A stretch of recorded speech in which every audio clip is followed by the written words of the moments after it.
Hello guys, today I am going to help you on how to fix eFootball 2023 not compatible with your device.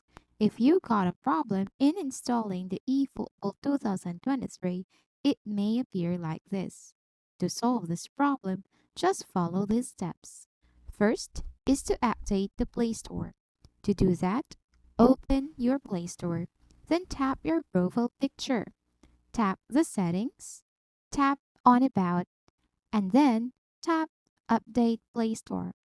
Then the Got It.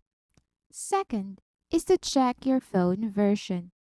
So, go to your settings and click My Phone, or it could be labeled as About Phone.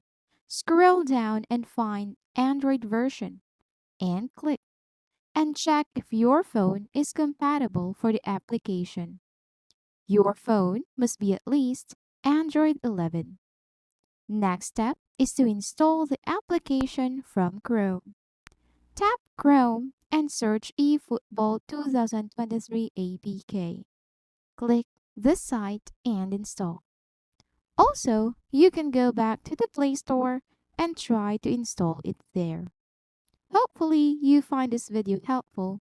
Please like this video and subscribe to this channel because I will be making more helpful videos like this in the future. That's all for today. See you in the next video.